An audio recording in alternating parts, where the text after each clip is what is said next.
بسم اللہ الرحمن الرحیم۔ معزز سامعین السلام علیکم۔ آج کی ہماری ویڈیو کا موضوع ہے حضرت موسیٰ علیہ السلام۔ بنی اسرائیل کے مشہور پیغمبر مصر میں پیدا ہوئے۔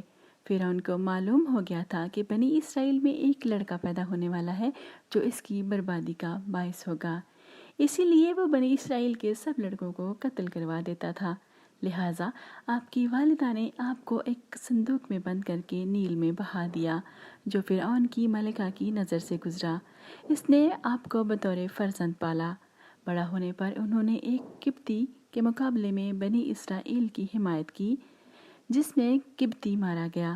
اس پر آپ مصر سے بھاگ کر مدین پہنچے، جہاں حضرت شعیب نے ان کو اپنے ہاں رکھا اور اپنی بیٹی کی شادی ان سے کر دی۔ 12 برس کے بعد وہ اپنی اہلیہ کے ہمراہ واپس آ رہے تھے تو وادی طویٰ میں اللہ تعالیٰ نے ان سے کلام فرمایا اور ان کو پیغمبری عطا ہوئی۔ ان کو فرعون کی ہدایت کے واسطے متعین کر دیا گیا اور عصا اور ید بیضا کے معجزات عطا ہوئے۔ فرعون اپنے جادوگروں کو ان کے مقابلے میں لایا، مگر وہ سب خود کو حضرت موسیٰ کے مقابلے میں عاجز پا کر ایمان لے آئے۔ بعد ازاں آپ بنی اسرائیل کو لے کر مصر روانہ ہوئے۔ راستے میں دریائے نیل پڑتا تھا۔ حکم ربی کے تحت آپ نے اس پر عصا مارا، وہ 2 حصوں میں بٹ گیا اور دریا میں ایک راستہ سا بن گیا۔ فرعون بھی ان کے تعاقب میں چلا رہا تھا۔ جب وہ دریا پر پہنچا اور ایک راستہ بنا ہوا پایا تو بلا جھجک آپ کے پیچھے ہی اپنے لاؤ لشکر سمیت دریا میں اتر گیا۔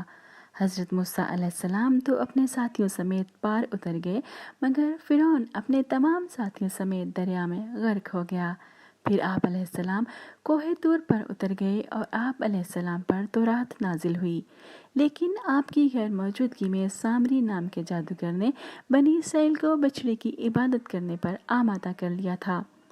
واپسی پر آپ علیہ السلام نے بچڑے کو تو آگ میں ڈال کر گلا دیا، لیکن بنی اسرائیل کو بجائے شہروں میں بسانے کے ایک بیابان میں لے گئے، جہاں 40 سال کا عرصہ ان کی غلامانہ عادتوں کی اصلاح میں گزرا۔ قرآن مجید میں آپ کا ذکر 29 مرتبہ ہوا ہے۔ آپ کے ذکر کے ساتھ اکثر مقامات پر آپ علیہ السلام کے بھائی ہارون علیہ السلام کا ذکر بھی آیا ہے۔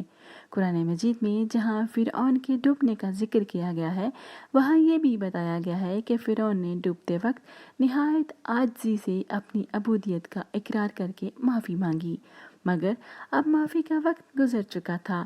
اس کو خداوندی جواب ملا تھا، وہ صرف اتنا تھا کہ ہم تیرے جسم کو محفوظ رکھیں گے تاکہ آنے والی نسلیں تیری لاش کو دیکھ کر عبرت حاصل کر سکیں۔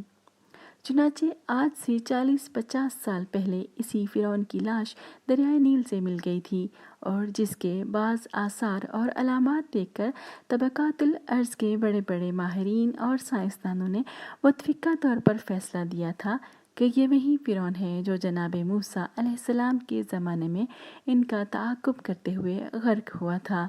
چنانچہ آج بھی اس کی مومیائی ہوئی لاش قاہرہ کے عجائب گھر میں دیکھی جا سکتی ہے۔